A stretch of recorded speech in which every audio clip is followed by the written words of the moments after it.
হ্যাঁ, নতুন যে রাজনৈতিক শক্তি এবং দল গঠন হচ্ছে, আমি সেখানে অংশগ্রহণ করতে আমার অভিপ্রায় আছে।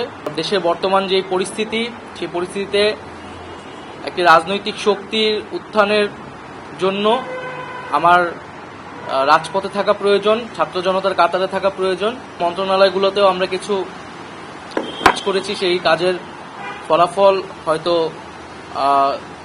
সামনে জনগণ পাবে। 6 মাস খুবই কম সময়, তারপরও আমি হয়তো চেষ্টা করেছি, আমার কাজ আর ফলাফল সেটা জনগণ মূল্যায়ন করবে।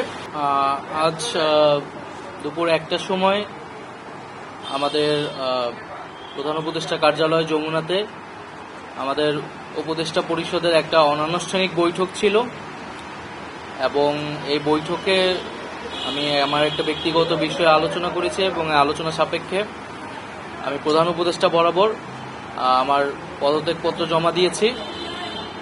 আমার যেই দুইটি মন্ত্রণালয় ছিল, তথ্য ও সম্প্রচার এবং ডাক, টেলিযোগাযোগ এবং তথ্য প্রযুক্তি, দুইটি মন্ত্রণালয়ের দায়িত্ব থেকে আমি ইস্তফা দিয়েছি। এছাড়াও এই জুলাই ফাউন্ডেশন, জুলাই শহীদ স্মৃতি ফাউন্ডেশন সহ সরকারের যেই সকল কমিটিতে আমি ছিলাম, এই সকল কমিটি থেকে আমি একই সাথে ইস্তফা আমার হচ্ছে। তো মূলত একটি গণ অভ্যুত্থানের প্রেক্ষিতে 8ই আগস্ট আমরা গণ অভ্যুত্থানের প্রতিনিধি হিসেবে প্রথমে 2 জন এবং পরবর্তীতে আরও 1 জন, 3 জন অন্তর্বর্তী সরকারে দায়িত্ব নেই অন্যান্য উপদেষ্টাবৃন্দের সাথে। তখন দেশের জাতীয় নিরাপত্তা এবং গণ অভ্যুত্থানের আকাঙ্ক্ষা বাস্তবায়নের লক্ষ্যে আমাদের সেই সময় দায়িত্ব গ্রহণ করাটা আমাদের কাছে মনে হয়েছিল যৌক্তিক। গত 6.5 মাসের প্রেক্ষিতে সরকার কাজ করছে, হয়তো আমরা আশানুরূপ ফলাফল এখনো পাইনি, কিন্তু আমার কাছে মনে হয়েছে যে সরকারের একটা স্ট্যাবিলিটিতে সরকার এসেছে, এবং ব্যক্তিগতভাবে সরকারের বাইরে যে দেশের বর্তমান যে পরিস্থিতি, সেই পরিস্থিতিতে একটি রাজনৈতিক শক্তির উত্থানের জন্য আমার রাজপথে থাকা প্রয়োজন, ছাত্র জনতার কাতারে থাকা প্রয়োজন, এবং আমরা যে গণতান্ত্রিক পরিবর্তনের আকাঙ্ক্ষা করি, সেই আকাঙ্ক্ষার জন্য আমার যে গণ অভ্যুত্থানে যে ছাত্র জনতা অংশগ্রহণ করেছে, সেই শক্তিকে সংহত করতে আমি মনে করেছি যে আমার সরকারের থেকে, আমার সরকারের বাইরে রাজপথে আমার ভূমিকা বেশি হবে, এবং আমার বাইরে যারা আমাদের সহযোদ্ধা রয়েছেন তারাও এটি চান, এবং সেই প্রেক্ষিতে আমি মূলত আজকে পদত্যাগপত্রটা জমা দিয়েছি। তো গত 6 মাসে আমি আমার জায়গা থেকে চেষ্টা করেছি কাজ করে যাওয়ার। 2টি মন্ত্রণালয়ের বাইরেও অনেক অতিরিক্ত দায়িত্ব আমাদের পালন করতে হয়েছে। আমরা চেষ্টা করেছি, এবং মন্ত্রণালয়গুলোতেও আমরা কিছু কাজ করেছি, সেই কাজের ফলাফল হয়তো সামনে জনগণ পাবে। 6 মাস খুবই কম সময়, তারপরও আমি হয়তো চেষ্টা করেছি, আমার কাজ আর ফলাফল সেটা জনগণ মূল্যায়ন করবে।